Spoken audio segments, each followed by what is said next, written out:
É. É. É uma boa. Igual tem banco de praça, né? Banco de praça, né?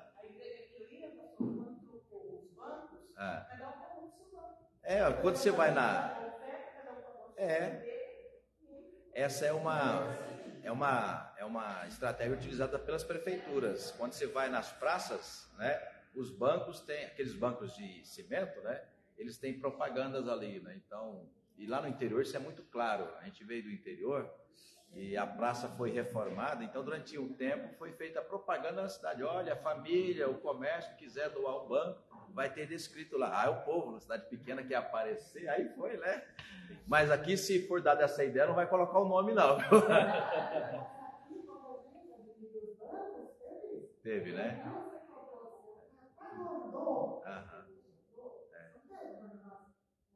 Então agora, quem sabe a fase de almofadar, né? A gente faz a mesma dica, né? Vamos abrir a palavra do Senhor, irmãos, em João, no capítulo 11. João, no capítulo 11.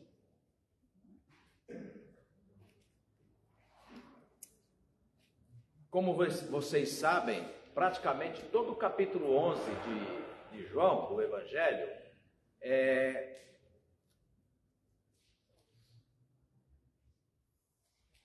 uma descrição do que foi a experiência da família de Lázaro, Marta e Maria, 3 irmãos, da ressurreição de Lázaro. E começa com todo o episódio que vocês com certeza conhecem, e eu escolhi, meditando nesse texto, para nossa reflexão nesta manhã, até para uma também tradição da nossa igreja, que é evangélica, cristã, mas a tradição cristã, né?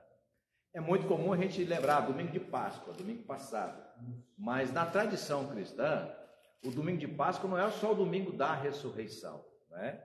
A bem da verdade, se você for pensar na mensagem da Páscoa, ela começa num domingo antes, que é o domingo de Ramos, e se estende até a última semana que antecede Pentecostes. Por isso que fala, por exemplo, Jesus, depois do domingo de ressurreição, ele ainda passa 40 dias aparecendo aqui e ali, como dizem os evangelhos, né? E Atos dos Apóstolos também.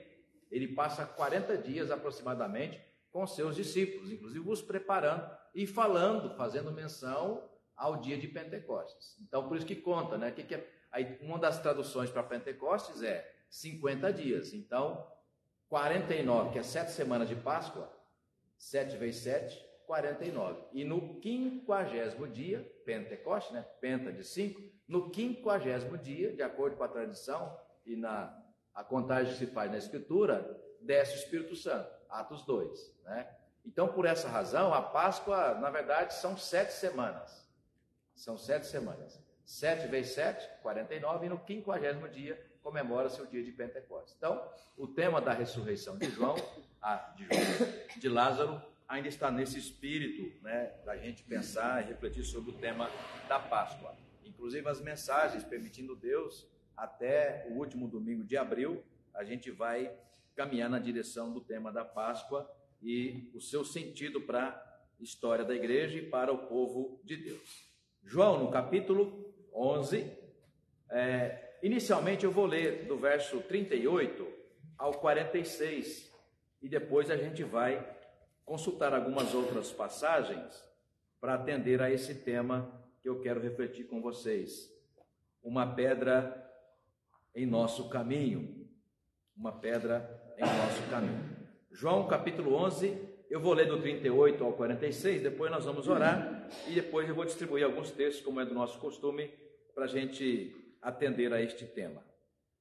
Jesus, agitando-se novamente em si mesmo, encaminhou-se para o túmulo. Era este uma gruta a cuja entrada tinham posto uma pedra. Inclusive, domingo passado, na encenação, né, de manhã, muito bonita, as crianças reproduzindo, né, teatralmente, aquela cena tão histórica no Evangelho e também na tradição cristã, né? 39. Então ordenou Jesus: tirai a pedra. Disse-lhe Marta, irmã do morto: Senhor, já cheira mal, porque já é de 4 dias. Respondeu-lhe Jesus: não te disse eu que, se creres, verás a glória de Deus? Tiraram então a pedra. E Jesus, levantando os olhos para o céu, disse: Pai, graças te dou, porque me ouviste. Aliás, eu sabia que sempre me ouves, mas assim falei por causa da multidão presente, para que creiam que tu me enviaste. E tendo dito isto, clamou em alta voz: Lázaro, vem para fora. Saiu aquele que estivera morto, tendo os pés e as mãos ligados com ataduras e o rosto envolto num lenço. Então lhes ordenou Jesus: desatai-o e deixai-o ir. Muitos, pois, dentre os judeus que tinham vindo visitar Maria, vendo o que fizera Jesus, creram nele. Outros, porém, foram ter com os fariseus e lhes contaram dos feitos que Jesus realizara. Vamos mais uma vez orar?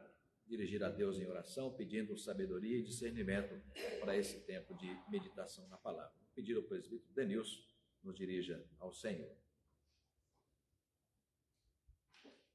Santo Deus e eterno Pai, te agradecemos, Senhor Deus, por mais essa oportunidade e aqui estarmos na tua casa, Senhor, para te louvar, te agradecer e bendizer ao Pai teu santo nome. Sim. E nesse momento, ó Pai, o Senhor vem abrir nossas mentes, nossos corações, para que saiamos aqui, ó Pai, diferentes de como aqui adentramos, e que a sua palavra, Pai, venha de encontro, Pai, com as nossas necessidades.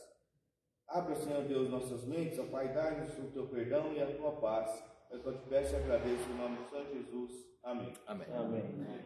Irmãos, Martas, Marias, Joões, né, são muitas vezes nomes que se aplicam a nós mesmos. Quando a gente pensa nesse texto que é longo, a atitude que cada um deles representa na narrativa. Por exemplo, a história desses 2 nomes bastante citados nos evangelhos, né? Marta e Maria, e também na tradição. A gente quase que, por hábito, né, Dona Maria, a gente já classifica aí, olha, em alguma situação, Marta, a ideia de que Marta, uma pessoa difícil, né? Estressada, né, sempre preocupada, ansiosa, antecipando problemas que ainda sequer aconteceram. Então, quando o contexto é esse, a gente atribui a essa personagem, Marta, a nós mesmos, dependendo da situação que a gente esteja vivendo. Maria, a mesma coisa, uma pessoa, né, devota, uma pessoa dedicada, uma pessoa, a gente pode pensar, né, tranquila, né, de esperar no Senhor, né. E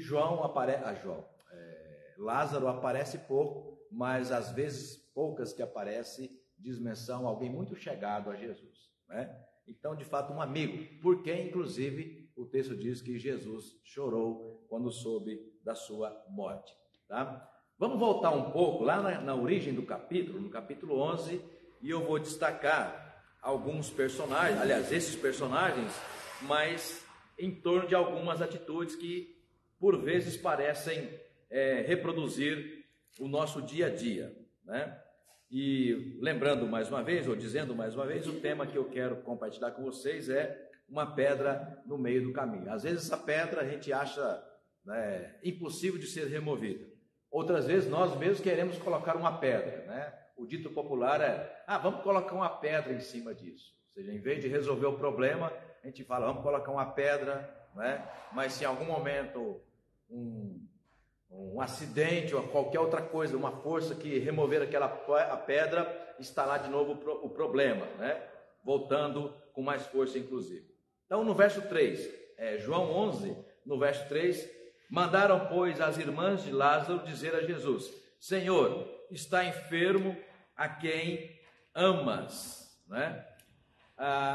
O que me chama a atenção aqui, vamos fazer o seguinte, né? Vamos começar a distribuir os textos, porque depois a gente já vai ouvindo a leitura também. Então, vamos começar lado de lá. Semana passada, retrasada, eu comecei do lado de cá, então, começar do lado de cá, à minha esquerda hoje. Juliano, abra 2 Reis, ou encontra, né? Depois eu vou pedir para você ler, por favor. 2 Reis, capítulo 20, versos 1 ao 3. Presbítero Josué, 2 Reis também, só que no capítulo 6, apenas o verso 16. Segundo Reis também, capítulo 6, verso 16. Não tem para todo mundo, tá? Aqui, Josias, 1 Samuel, capítulo 15, versos 9 a 11. 1 Samuel, capítulo 15, versos 9 a 11. Passando aqui. Marlene, Êxodo, capítulo 3, versos 10 e 11.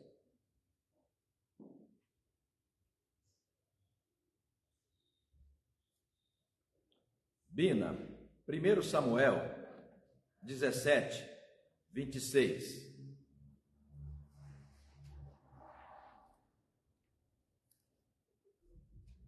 Dona Isabel Bronzatti, Esther, capítulo 4, verso 11.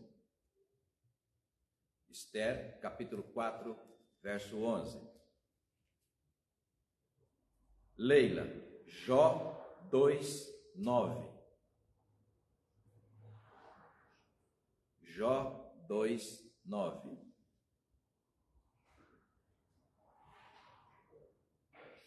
Claudinei, João 3, 10 a 12. Lilian, Lucas 23, 39. Lucas 23, 39. E Marcos, Lucas 15, 27 a 32. Lucas 15, 27 a 32. Até aí, por enquanto. Alguém ficou com dúvida sobre os textos? Não, né? Ok. Vamos lá. Bom, o que nos sugere, por exemplo, né? Se a gente for fazer nessa linha que eu estou propondo para vocês, a gente se vê muitas vezes, Helvig, nesses personagens bíblicos, às vezes de forma positiva, às vezes de forma negativa. Então, por exemplo, capítulo 11, no verso 3, as irmãs Marta e Maria, né, e também Lázaro, próximos de Jesus, tanto que depois, né, Jesus vai mais uma vez jantar na casa deles com Lázaro já ressurreto. Jesus chorou por ele porque era um amigo, né? Enfim, então vamos imaginar ali a proximidade desta família com Jesus pode sugerir para nós uma atitude que a gente vai encontrar no outro personagem muito antes desse episódio, né, que é o rei Ezequias, que eu já citei e vocês conhecem tão bem, mas eu acho que é oportuno a gente usar para reflexão. Tá? Pode ler, Juliano, por favor. Naqueles dias, Ezequias adoeceu de uma enfermidade mortal. Veio ter com ele o profeta Isaías, filho de Amós, e lhe disse: Assim diz o Senhor: põe em ordem a tua casa, e morrerás e não viverás. Então virou Ezequias o rosto para a parede e orou ao Senhor, dizendo: lembra-te, Senhor, peço-te que andei diante de ti com fidelidade, com inteireza de coração, e fiz o que era reto aos teus olhos, e chorou muitíssimo. Isso, então o texto é conhecido. Pastor, qual que é a ligação do texto de Ezequias, ou a experiência de Ezequias, com a experiência agora da doença também de Lázaro, né?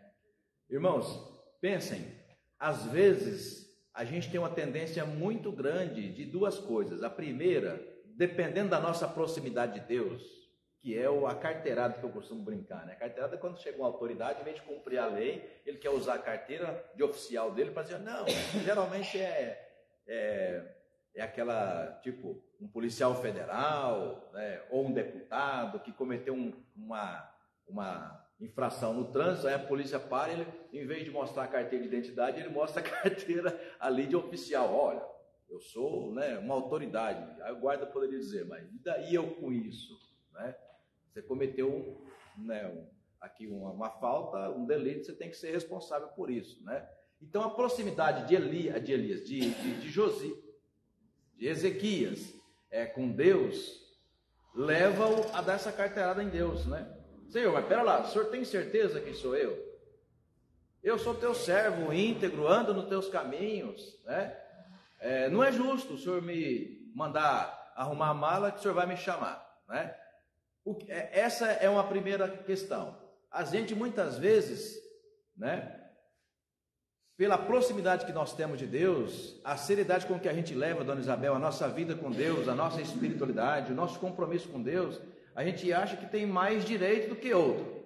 Isso está assim, ó, como diz a minha mãe, né? Está assim, ó, entendeu? Isso é muito comum na Escritura, né? E não é diferente conosco. Não é diferente conosco. E quando isso acontece, é um segundo momento importante para a gente refletir sobre esse tema. E é tema pascal, viu? É tema pascal. A gente precisa estar com a nossa vida com Deus muito... E aqui não tem a ver com medo, não. Tem a ver mesmo com a mensagem central da Páscoa, né? A gente não pode ter dúvida nenhuma, entendeu? De que, como o apóstolo Paulo falou, nem olhos viram e nem ouvidos ouviram o que Deus tem preparado para nós na eternidade. Ocorre que a gente muitas vezes se encanta com as coisas do mundo, né? Claro, viver, gente, vocês já sabem, eu falo brincando, mas falo sério também, é bênção de Deus viver, ainda mais com saúde, sabe? Com sustento material, com família abençoada, viver é maravilhoso, né? Mas as coisas boas que Deus tem nos permitido viver enquanto estamos aqui não podem ofuscar a mensagem central da Páscoa, né? Que é a vida eterna. A vida eterna, a vida com Deus, né? Então, em qualquer momento, claro, quando é um jovem, a gente fica, poxa, né? Será? Né? Ah, mas quando é idoso? Não, a ideia é de que não importa a idade, Deus, né, está dando sinais de que pode nos chamar, e a enfermidade, sobretudo quando é grave, para nós é quase que já uma senha, né? Será que Deus está me chamando com essa enfermidade? Né? Então, irmãos, irmãs, a gente coloca as nossas enfermidades diante de Deus, qualquer que seja a causa, Niceia, e sempre lembrando, entendeu? Que estando vivos, estamos sujeitos a qualquer situação, inclusive de doenças leves, graves, acidentes, incidentes, infortúnios, né? Mas quando Deus diz arruma a casa, nós não podemos conturbar esta mensagem e achar que Deus está equivocado. Então a nossa doença ou o problema que a gente vive não pode ofuscar a nossa fé em Deus. Esta semana passada, inclusive, lembrando de um episódio da minha juventude, 30 e tantos anos atrás, um amigo que cresceu comigo na igreja, e o pai dele, presbítero da igreja, o pai, não o filho, né? O pai, presbítero da igreja, e adoeceu de uma doença grave e em poucos dias, em pouco tempo, faleceu. E o filho, apaixonado pelo pai, entrou em crise e começou a dizer que se Deus existisse, não levaria o pai dele naquele modo que levou tão rápido. Enfim, ele entrou em crise, saiu da igreja, e aí o jovem, depois de um tempo, aí vai tentando trazer para a igreja, enfim, para encurtar a conversa, depois de um tempo, ele entrou num calabouço, num buraco, e suicidou. Sim, entrou num caos, né? Então essas mensagens que pastores, presbíteros, professores de escola dominical trazem sobre esse tema, que por melhor que seja a nossa vida na terra, irmãos e irmãs, a nossa pátria é celestial, e esse é tema pascal, esse é tema da Páscoa, né? Bom, e aí conhecendo o desfecho da história de Ezequias, nós sabemos que naquele tempo que Deus deu para ele vai ter um filho que vai ser o mais idólatra, o mais assassino, o mais sanguinário da história de Israel, que é Acabe. Acabe não, filho de Ezequias, Acabe, né? Acho que se eu não estiver enganado, agora me deu aqui uma pequena falha, eu acho que é Acabe mesmo. Não, Manassés, o mais sanguinário da história de Israel. Ele nasceu nesses 15 anos de lambuja que Deus deu a ele. Então no verso 3, voltando nossa atenção para João 11, né? No verso 3, mandaram, pois, as irmãs de Lázaro dizer a Jesus: Senhor, está enfermo. Olha a expressão, a carteirada aqui, né? Olha, sabe, o seu amigo, quem você ama muito, está enfermo. Talvez Jesus pudesse responder: aí, e daí? né? E daí que está enfermo, né? Já pensou a gente inverter a nossa lógica quando vem uma informação assim, olha, a doença é grave? Fala assim, eu estou pronto. Essa doença não vai tirar a minha fé. Ah, pastor, o senhor fala porque não é com o senhor. Eu já passei por outras situações também, né? Nenhuma situação poderá ofuscar a nossa plena convicção de que nós estamos aqui de passagem. Então essa é uma mensagem pascal, vou repetir várias vezes aqui até o final da nossa reflexão. A mensagem da Páscoa é exatamente de passagem. Nós estamos de passagem neste mundo, né? Aliás, por muitas vezes Israel e reis perverteram a sua fé porque se encantaram com a terra, presbítero Milton, se encantaram com as benesses que se pode construir e se conquistar na terra. Lucas 12 fala disso, né? Passou a vida inteira construiu um excelente hangar, né, para colocar os aviões, seria hoje, ou lá um espaço enorme, né, um galpão, para quem gosta de plantar e colher, né? Agora tenho aqui um depósito enorme, posso comer, regalar, estou garantido a minha aposentadoria, beleza, e qual que é a lógica disso? Você bater com a cachorreta hoje, você está pronto para ir para os braços do Pai? Ou o que você teve que sacrificar para construir tudo que construiu? Percebe? Né? Então a mensagem da Páscoa mostra que estamos aqui de passagem. Próximo versículo que eu quero destacar, o 17, no capítulo 11, e isso já o Josué vai ler o texto de 2 Reis 6,16. Verso 17, João 11, 17, diz assim: chegando Jesus, encontrou Lázaro já sepultado havia 4 dias. Aqui um detalhe que eu quero compartilhar. Às vezes a gente tem até, presbítero Lília, aquela canção que a gente, né, conhece, a igreja conhece, né? Quando diz que Deus nunca chega atrasado. A gente crê isso. Mas quando é para colocar em prática, em alguma situação, Eliezer, na nossa vida, a gente não fala, mas tem a sensação, às vezes tem a vontade de dizer, mas Deus chegou atrasado. Porque não deu tempo de fazer. Será mesmo? Será que não deu tempo de fazer?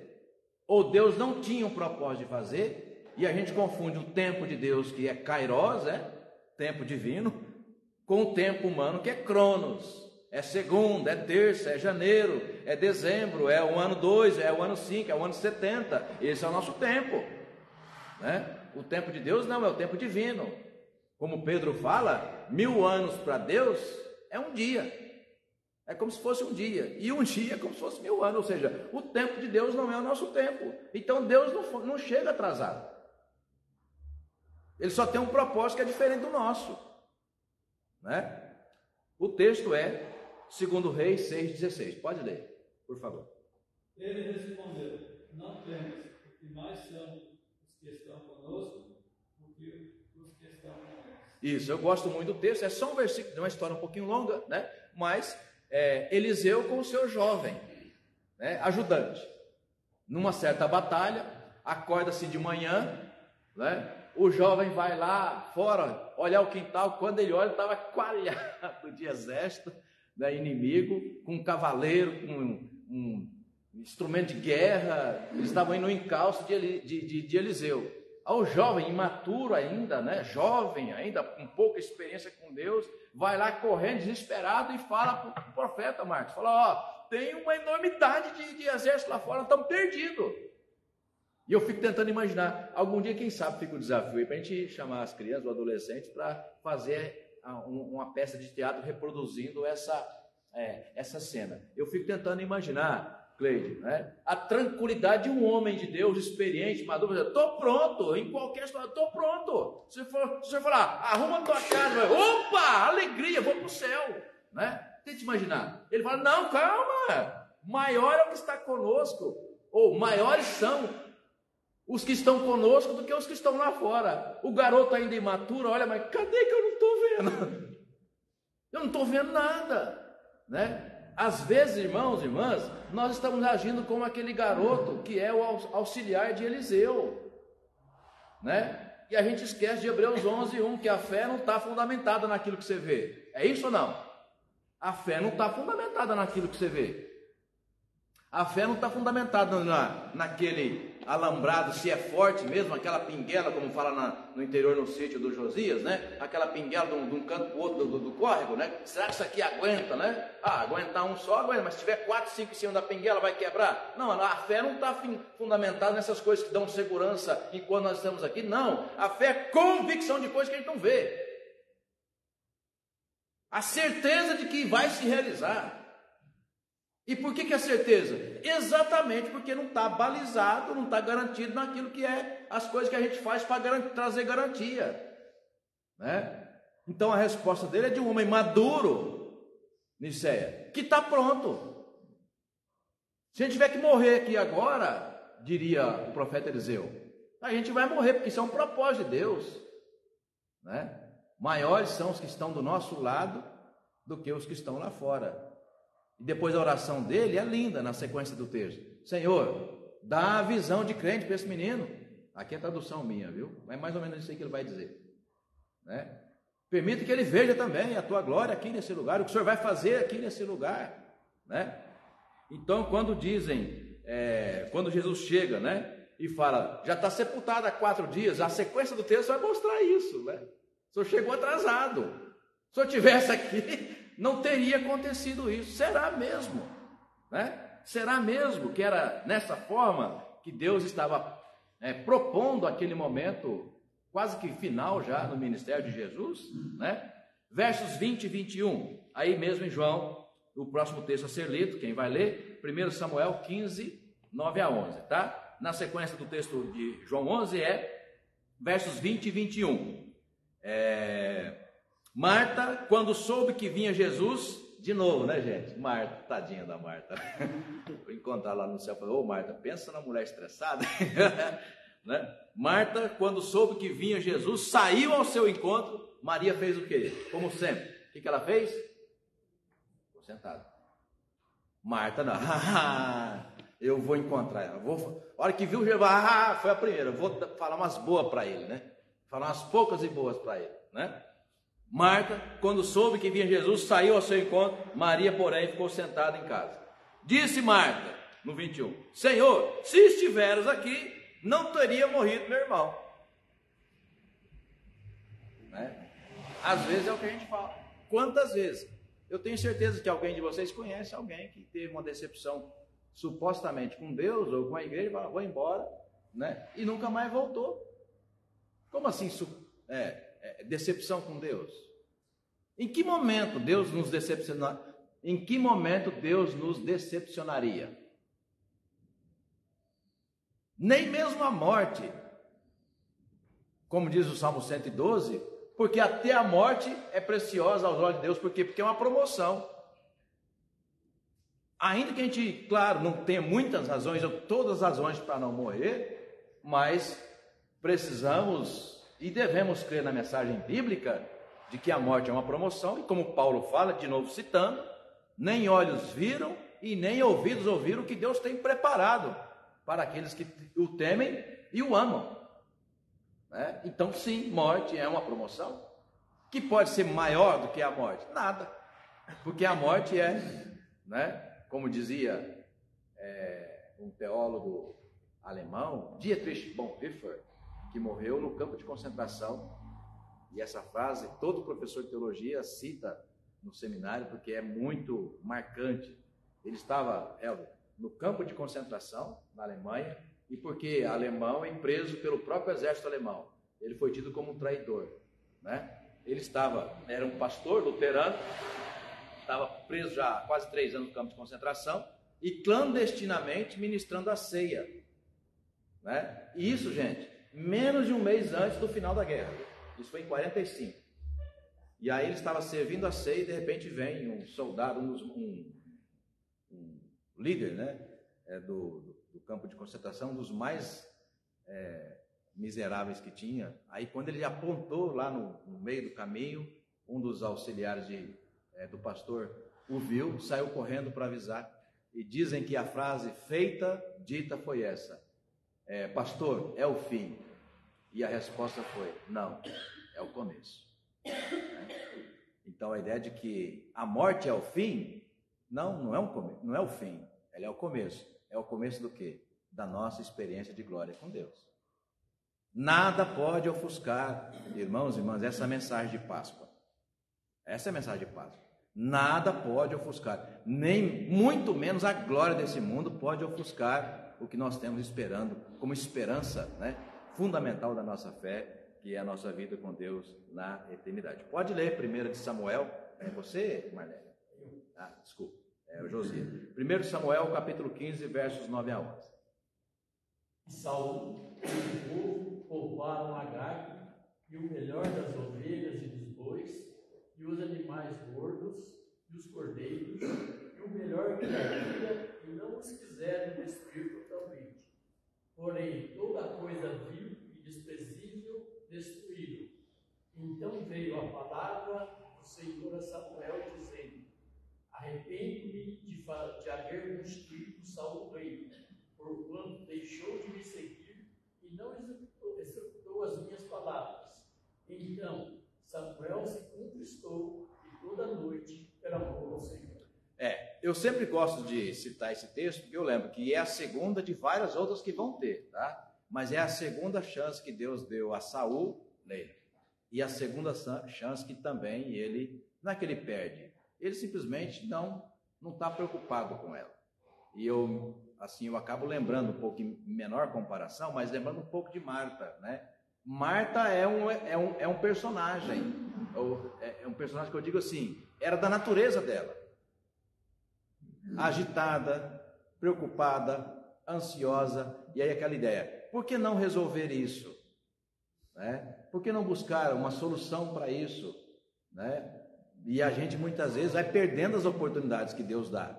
Não foi só um episódio que aconteceu conosco, de repente já é a terceira ou é a quarta vez de oportunidades que Deus te dá de tratar aquele problema, e a gente resolve sempre naquele momento, né, no calor dos acontecimentos. Então a gente precisa de fato, irmãos, desenvolver maturidade espiritual, porque Marta vai ter vários problemas ao longo da sua vida por conta da sua natureza. Vocês conhecem a expressão, né, de Gabriela, né? Eu nasci assim, eu sou assim, vou morrer assim. E o que o pastor Adilson fala? O quarto elemento? Lembra que eu já falei? E vai para o inferno assim? Não. Eu sou assim mesmo. Você é assim mesmo. Você está perdendo, você perde um monte de gente que você gosta porque você é dura nas palavras. É turrona, turrão. Eu sou assim, né? Está tendo vários problemas financeiros porque faz negócio ruim, mal feito, não consulta Deus. Aconteceu uma vez, a experiência foi ruim? Foi. Então não repete. Então percebe? Então parece-nos que a mensagem que passa sobre Marta, né, sai correndo para falar, tipo, vou dar uma dura em Jesus. Se o senhor tivesse aqui não tinha acontecido isso. Percebe? Né? Então muitas vezes a nossa falta de maturidade nos traz feridas na nossa espiritualidade, na nossa vida, na nossa história de vida, né? No caso de Saul, não foi a primeira vez, aí foi a segunda, mas depois vai ter a terceira, depois vai ter a quarta, chega uma... Aliás, ele já anuncia, eu me arrependo de ter constituído Saul rei. E vai melhorar? Não, ele só vai piorar, tanto que ele vai terminar pegando uma espada e suicidando, depois de ter consultado uma feiticeira. Veja onde vai terminar, né? Ou seja, não viu a Páscoa, não teve cumprido na sua vida as palavras que viriam a ser ditas por Paulo muito mais tarde, né? Nem olhos viram, nem ouvidos ouviram que Deus tem preparado, mas é nesta terra que a gente vai ter, né, a oportunidade de encomendar a nossa vida com Deus na eternidade, né? E muitos atos podem destoar, né, da nossa condição com Deus enquanto estamos aqui na terra. Por outro lado, 32, verso 32, João 11, 32, outro personagem, Maria. Veja, quando Maria chegou ao lugar onde estava Jesus, ao vê-lo, lançou-se aos pés de Jesus, dizendo, Senhor, se estiveras aqui, meu irmão não teria morrido. Aqui Maria está assim, você está ouvindo muito a sua irmã. Né? Cuidado. Maria, que era mais calma, Senhor, se o senhor estivesse aqui, né, meu irmão não teria morrido. Repete exatamente no verso 21 a mesma frase de Marta, né? Também Maria, mesmo sendo uma pessoa mais prudente, comete a mesma gafe, o mesmo equívoco, pensando que havia limitação na parte do propósito de Deus. Pensando no tema, para a gente não ficar aqui, né, perdendo o controle do tempo, né? Pensando no tema sobre a pedra no caminho, né? No verso 39, aí na sequência, que lição que a gente tira, irmãos, no verso 39, depois de tudo que Jesus ouviu, né? Olha, a mensagem que chega lá no verso 3 é, manda avisar Jesus, porque Lázaro, seu amigo, está doente. Aí vão e avisam Jesus. Jesus não vem na mesma hora, né? Poderíamos pensar, Josias, o tempo de Deus não é o nosso. Ele ainda continua o seu ministério. Ainda fala, vamos para a Judéia. Aí os discípulos falam, mas na Judéia vai ter um monte de gente que não gosta do Senhor lá. Ele tinha um propósito de ir para a Judéia. E ele vai para a Judéia. Até chegar o tempo estabelecido por Deus. E depois de 4 dias, ele volta. Aí vai até a casa, ou a região onde estava sepultado Lázaro. Então, no verso 39, a importância de tirar a pedra, irmãos, e essa pedra é uma pedra simbólica. Pedra é tudo aquilo que está te impedindo, ou está nos impedindo de ter essa plena convicção de que nada, presbítero Denilson, nada deve ofuscar, Bina, a nossa vida com Deus, entendendo que nós estamos aqui de passagem. Aspas. Certa feita, ouvi um pastor contando uma ilustração de um caso real. Uma senhora, a vida inteira diaconiza na igreja, a vida inteira, uma pessoa adorável, naquele padrão que vocês já costumam narrar, que foi a dona Iracilda, né? E ela foi acometida de uma doença grave, um câncer, e ficou 3 meses hospitalizada.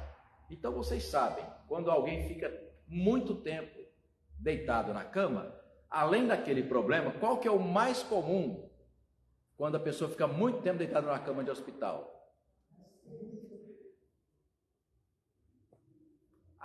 Como é que é o nome como é que é o nome? Esse nome aí, né? Que eu nem sei pronunciar esse nome aí. Ou seja, o português comum vai reunir um monte de feridas, vai arrancar o couro, vai surgir bolha, vai infeccionar, ou seja, uma coisa terrível. E naquela ocasião não tinha os recursos médicos que tem hoje para tratar isso. Hoje tem colchão especial, né? Ali um monte de coisa para tentar evitar, porque sabe que quando você vai passar muito tempo deitado numa cama de hospital, aquilo há muita chance de acontecer. Então já se criou, né, mecanismos aí para tentar resolver esse problema. Naquela ocasião não tinha isso. E ela teve as suas costas completamente feridas, aí começou a adoecer, um mau cheiro, e uma situação assim, terrível, tomando morfina para tirar a dor da infecção. E as pessoas que iam visitar, assim, não acreditavam. Como pode uma pessoa dessa sofrer tanto tempo? Uma pessoa tão amável como ela a vida inteira só fez o bem. Tipo, aí de novo tendo a crise de Ezequias, tendo a crise de Marta, e um pouquinho até a crise de Maria. Não, se eu tivesse aqui, não tinha morrido. Deus, essa pessoa não pode passar por isso, ela foi muito boa, é uma pessoa muito abençoada. Por que o Senhor está permitindo isso? Muitas vezes a gente quer agir nessas condições. Bom, a ilustração no final mostrou que era um colchão de capim antigo. E ela faleceu depois de 3 meses. Aí, como ela tinha, desculpa a expressão, quase apodrecido a pele, com mau cheiro e tudo mais, né? Aquele cheiro passou para o colchão, que já era de capim, um colchão simples. Aí foram jogar fora o colchão.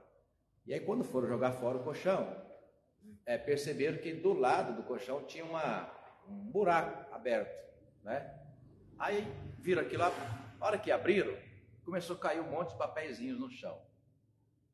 Acharam em torno de 300 versículos bíblicos escritos à mão, que era durante a noite, ela escrevia versículos bíblicos. E aí os versículos daqueles, glorificando o Senhor, dando graças ao Senhor, louvando a Deus.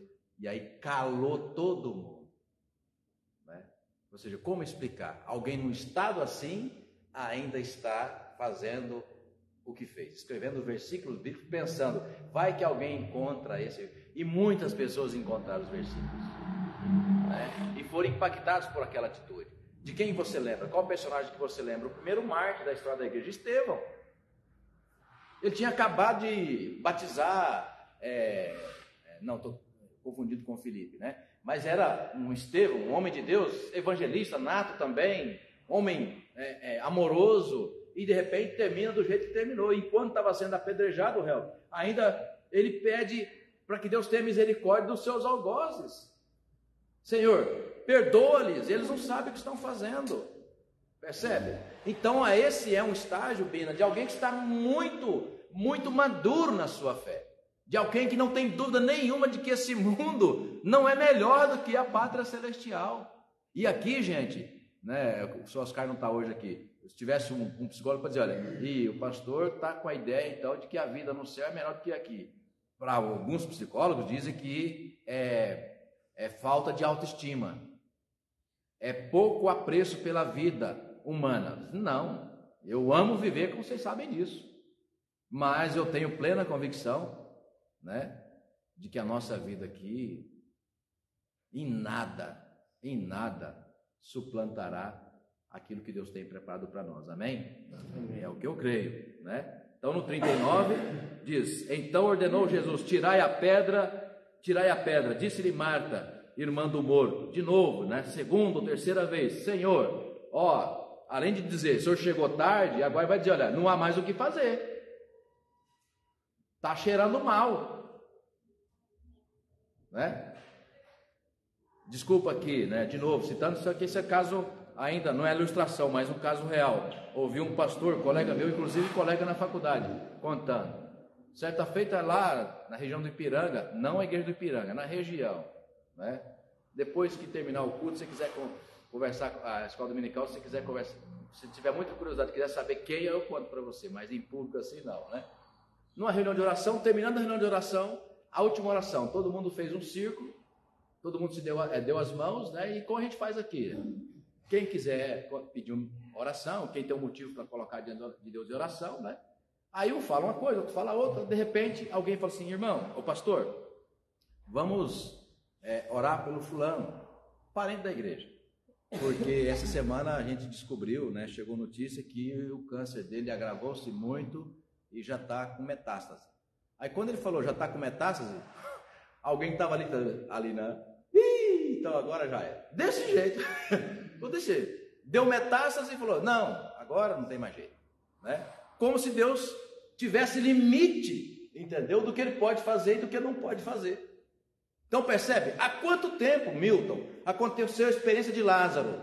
E nós ouvimos a mesma fala. Senhor, o senhor chegou tarde. Depois, ainda não satisfeita, vai dizer, olha, já está cheirando mal, ou seja, não tem mais o que fazer não. Mas como assim não tem mais o que fazer? Né? Por isso vem a palavra milagre. Sabe o que é o sentido de milagre? É o não sentido. Milagre é o não sentido, por isso que a gente fala milagre, ou seja, não há explicação. Se tivesse explicação, não seria milagre. Seria o quê? Conhecimento, técnica, aprendizado, receita. Mas milagre é o quê? Milagre é a ação de Deus, que não é explicada e nem compreendida aos olhos humanos. Quando Deus faz, a gente contempla e glorifica, amém? Amém. Então, para Deus não há impossível. Ele não chega tarde, entendeu? E nem há impossível para Deus. O texto a ser lido é Êxodo 3, versos 10 e 11.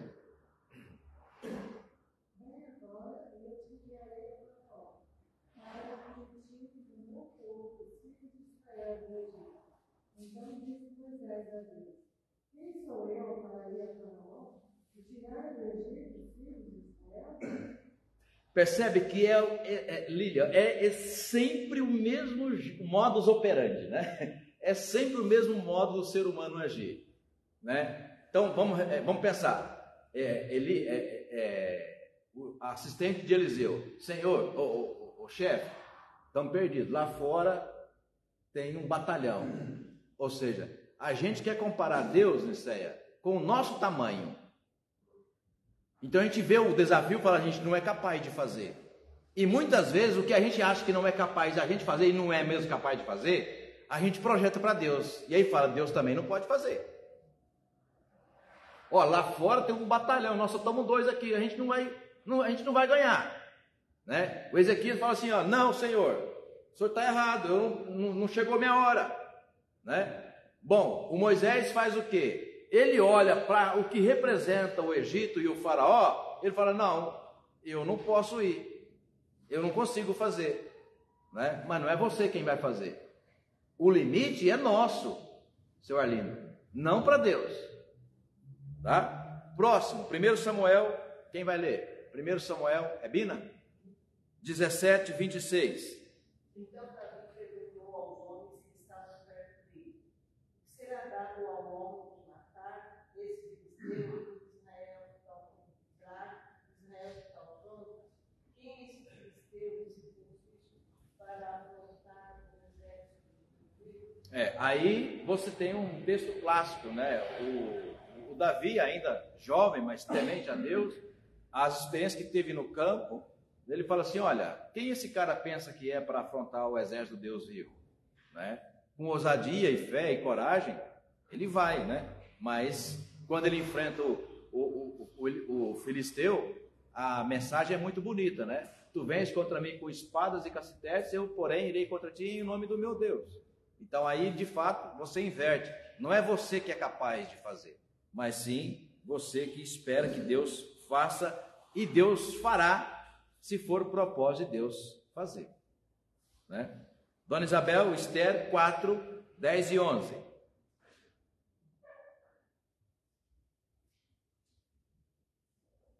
Então respondeu Esther a Cai e mandou-lhe dizer a Mordecai: todos os servos do rei e o povo das províncias do rei sabem que para qualquer homem ou mulher que sente ser chamado entrar no pátio interior para avistar-se com o rei, não há senão uma sentença, a de morte, salvo-se o rei estender para ele o cetro de ouro, para que viva, e eu, nestes 30 dias, não fui chamada para entrar ao rei. Isso. Até aí? Já leu 11 também? 11. Ah, tá bom. Bom, então é isso aí, né? O povo de Israel, todo dependendo de alguém. Claro, Deus, né, levanta pessoas para que hajam e manifeste depois, né, o agir de Deus. Mas vai lá e fala assim, olha, você está aí na condição de rainha, você pode falar com o rei. O povo está passando por uma trama diabólica, onde tem alguém aí do palácio que quer dizimar, simplesmente dizimar o povo de Israel. Aí ela coloca na condição, não, eu não posso. Por quê? De novo, Claudinei, ela está se limitando na condição humana. Né? Não, eu não posso. Porque qualquer pessoa que entrar no palácio, na presença do rei, sem ter autorização, a pena é uma só, é morte. E nesses 30 dias eu não fui chamada para estar na presença dele. Aí o tio, né, vai dar... como é que é o nome do tio? Mordecai, obrigado. Mordecai fala, será que não é por esta condição que Deus te colocou aí? Percebe? Né? Aí ela, depois da exortação, aí conclama todo mundo jejum e oração, Dona Eledi. E aí ela mesma vai orar e fala a frase feita que inspira a todos nós, né? Se perecer, o quê? Pereci. Ou seja, a nossa validade aqui é o tempo de Deus.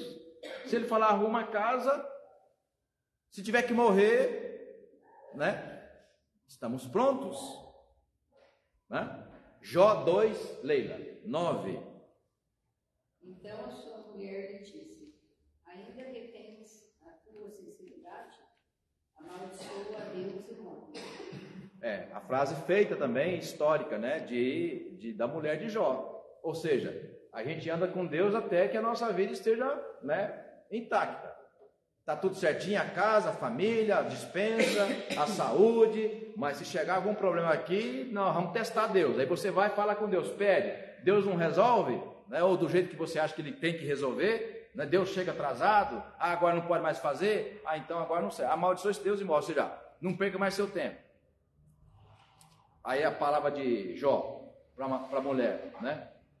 Você está falando como uma louca, você não sabe o que você está falando, né? Então percebe? Né? Então mostra exatamente isso. Deus não chega atrasado, não faz do jeito que a gente quer que Ele faça, não faz do jeito que a gente espera que Ele faça. Deus faz sempre do jeito que Ele sabe que tem que fazer, porque é Ele quem sabe todas as coisas e sempre faz o melhor. Ainda que o melhor de Deus, Dona Maria Conceição, aos nossos olhos seja o pior, aos nossos olhos, né? Aos nossos olhos, para que depois, quem sabe, a gente tenha que viver a experiência de Jó, né? Eu achava que eu era crente, eu achava que eu estava correto, até viver essa experiência. Por isso eu me abobino, ou seja, por isso eu estou agora com vergonha. Como é que eu pude ter falado aquelas coisas? Porque depois que a coisa vai engrossar mais ainda, né? Isso é só o capítulo 2, Leila. Do 3 em diante, aí pensa num cara que vai, né, ali ficar, né, e falando, amaldiçoar o dia que nasceu, né? Aí lá no final que ele vai perceber que Deus estava no controle, como sempre esteve, do começo ao fim, né? Então Deus não chega atrasado, uma pedra não impede de Deus agir, e 4 dias morto, vem milagre. Deus vai fazer, Ele vai fazer, não do nosso modo. Verso 43, terminando, faltam ainda 5 minutos, 6 minutos. E tendo dito isto, clamou em alta voz, Lázaro, vem para fora. Então a palavra de Deus é regeneradora. Lucas 23, 39, Marcos. Lilian. Um dos malfeitores crucificados blasfemava contra ele, dizendo: Não és tu o Cristo? Salva-te a ti mesmo e a nós também. O que eu quero comparar da frase dita de Jesus é Lázaro vem para fora, é uma ilustração, no sentido seguinte, olha, quantas vezes a gente ouve Jesus nos chamando, né? Pessoas que convivem conosco, às vezes um filho, ou um marido, né? Uma filha, uma nora, um genro, ou seja, quantas vezes Jesus já chamou aquelas pessoas que convivem com você, usando você, né? Quantas oportunidades já foram dadas, e as pessoas, por alguma razão que a gente desconhece, né, ouvem aquela voz, mas não atendem, né? Bom, nos malfeitores, Jesus deu oportunidade para aquele malfeitor, por alguma razão, ele a perde, o outro não, ele não pede para descer da cruz, me tira daqui, Senhor, mas olha, quando chegares, né, na tua glória, lembra de mim, percebe? É fantástico, o texto é extraordinário, mensagem pascal, Lília, porque olha, ele sabia que o tempo de vida dele estava chegando, poucas horas depois ele morreria, né? Mas, sem dizer ali no contexto, mas a gente conhece, né? Talvez ele tenha ouvido a mensagem, aquele que crê em mim, ainda que morra, viverá, percebe? Pode falar, senhor.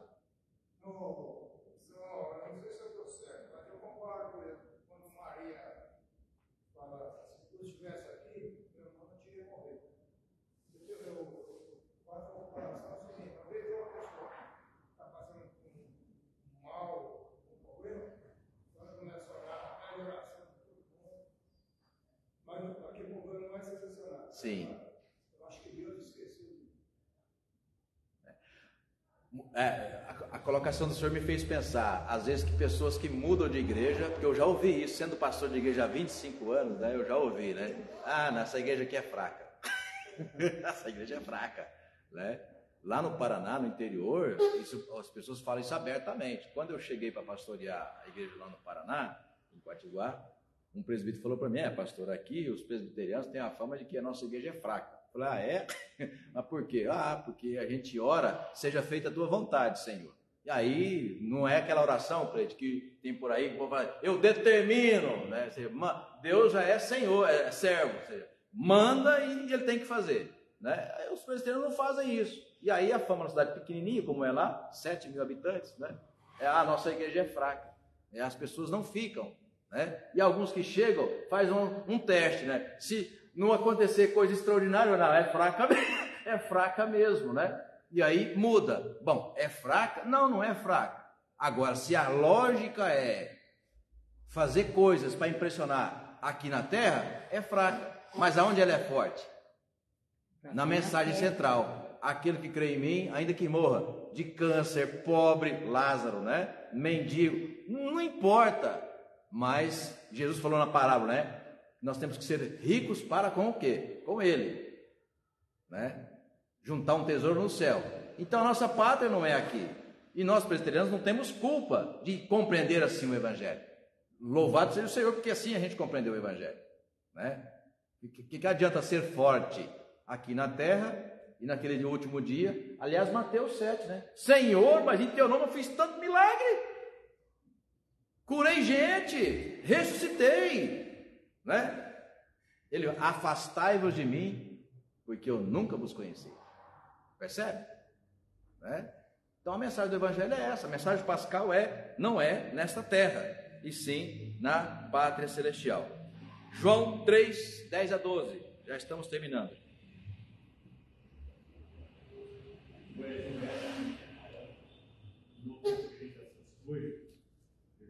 De verdade te digo. E nós dizemos o que sabemos e testificamos o que temos visto. Contudo, nós recai o nosso testemunho. Se tratando de coisas terrenas, não me creio. Como crereis se nos falar das celestiais? Pronto. Então, Jesus, na conversa com o doutor Nicodemos, um homem inteligentíssimo, né? E termina, e eu inclusive hoje eu fui conferir o texto, né? Há episódios em que depois de uma conversa com alguém difícil, a pessoa termina convertida, se convertendo à mensagem de Jesus. Nicodemos não, o texto termina, não fala que ele abriu mão. Orgulhoso demais. Ou seja, uma oportunidade, Lázaro vem para fora, então sugere a oportunidade, aquele homem ressuscita, né? E ressuscita para a glória de Deus, né? Ou seja, vendo em Jesus uma oportunidade de renascer, ou de regeneração. Só lembrando que a ressurreição de Lázaro não é semelhante à de Jesus, né? Lázaro ressuscitou, para um tempo depois, mais tarde, morreu de novo. Percebe? Curou de um câncer hoje, tá, mas e aí, do que você vai morrer? Em algum momento a gente vai morrer, percebe? Por quê? Porque a nossa pátria não é aqui, né? Claro, a gente quer viver mais, a gente quer resolver problemas, por isso que a gente coloca diante de Deus, né? Mas esses problemas não podem ofuscar ou ocupar o lugar da nossa esperança de eternidade, tá? Último texto, Lucas 15, e assim terminamos. Lucas 15, 27 e 32, Marcos. E ele informou: veio teu irmão e teu pai mandou matar um novilho cevado, porque o recuperou com saúde. Ele se indignou e não queria entrar. Saindo, porém, o pai procurava conciliá-lo. Mas ele respondeu a seu pai: há tantos anos que te sirvo, sem jamais transgredir uma ordem tua, e nunca me deste um cabrito sequer para alegrar-me com os meus amigos. Vindo, porém, esse teu filho, que desperdiçou os teus bens com meretrizes, tu mandaste matar para ele um novilho cevado. Então lhe respondeu o pai: meu filho, tu sempre está comigo, tudo que é meu é teu. Entretanto, era preciso que nos regozijássemos e nos alegrássemos, porque esse teu irmão estava morto e reviveu, estava perdido e foi achado. A lógica da mensagem que está aqui não é só uma lógica familiar, né? É muito mais que isso, é uma mensagem sobre a vida celestial, né? E por que é? Porque quando aquele jovem que saiu de casa, enfim, o filho pródigo que viveu como viveu, é importante dizer que ele se arrepende da vida que estava levando. A palavra de arrepender ali é de transformação. Ele se arrepende diante de Deus e diante de seu pai, né? Qual que é a lógica com o irmão mais velho? O irmão mais velho é só mais um religioso. certinho, entendeu? Que acha que merece sempre o melhor. E merece sempre o melhor por quê? Por duas razões. Primeiro, porque ele se acha bom diante de Deus, que ele cumpre o seu dever, vai para a igreja, lê a Bíblia, ele ora, dá o dízimo, é honesto, responsável, cuida do que tem que cuidar. Isso a religião oferece para a gente. E muita gente se limita a isso mesmo, né? E aí, esse é o primeiro momento, ele acha que ele é bom diante de Deus. Segundo, né?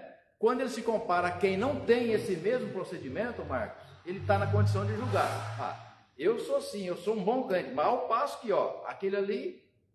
Então, assim ele olha para o seu irmão. Ele não é capaz de perceber que os erros que o seu irmão cometeu são erros que qualquer um de nós está sujeito a cometer. Porém, a mensagem que passa é, ele se converteu, ele se arrepende, né? Ele se arrepende, está preparado para uma vida com Deus, né? E isso não tem preço, mas muitas vezes a gente quer, né, pontuar isso para Deus. Então, o milagre que acaba aparecendo aqui é que muitas vezes, mesmo religiosos, quando Deus nos coloca em situação de prova, de dificuldade, quando vem, né, tente imaginar uma prova que a nossa irmã Edna tem passado nesses últimos 2 anos, né? Quem de nós está pronto para uma prova assim? E quando você conversa, visita e fala, e ouve, mais ouve do que fala, né? Você percebe que Deus, né, está fazendo um milagre a cada dia, a ponto de chegar a pensar, né, em perdoar, que a gente acha é loucura. E se ele se converte, parece que está dando sinais assim, está frequentando uma igreja. Ah, mas tirou minha... Você entende o que nós estamos falando? Há limite para a gente colocar nossa fé em Deus? O limite é, não, um filho meu nunca. Se tirar um filho meu, nunca mais vou. Então, nós estamos colocando situações de limite para Deus, percebe? Então, irmãos e irmãs, é nessas horas que a gente vê se de fato nós estamos preparados para entender que a nossa pátria não é aqui. Que há coisas que a gente jamais vai entender por que elas aconteceram. E a nossa fé na vida celestial precisa superar, inclusive, situações assim. E louvado seja Deus para aqueles que conseguem superar. Porque vocês sabem, imagino que vocês sabem mesmo, né? Muitos não superam. Abandonam a fé, a igreja e, como eu citei no caso, quando o pai daquele jovem, meu amigo de infância, morre, ele não consegue superar a morte do pai e termina suicidando, né? Uma fé que não foi capaz de superar uma morte na família, né? Então a nossa pátria, mensagem da Páscoa, a nossa pátria realmente não é aqui, irmãos, a nossa pátria é a celestial. Que Deus assim nos abençoe, irmãos e irmãs, em nome de Jesus. Vamos orar. Obrigado, Deus, por esse tempo que passamos mais uma vez nos deliciando na Tua palavra. Ela, na força do Teu Espírito Santo, é quem nos dá sustento, Senhor, diário, para que possamos continuar a nossa caminhada até o fim, rumo à morada celestial. Obrigado por esse tempo precioso, obrigado pela companhia dos irmãos e irmãs, daqueles que nos acompanham de casa. Que a Tua graça, ó Pai, seja sempre abundante sobre nós e que o Teu Santo Espírito, ó Pai, esteja sempre nos preparando a perseverar na fé. Oramos em nome de Jesus. Amém. Deus abençoe a todos nós, irmãos e irmãs, e a vocês que de casa nos acompanharam.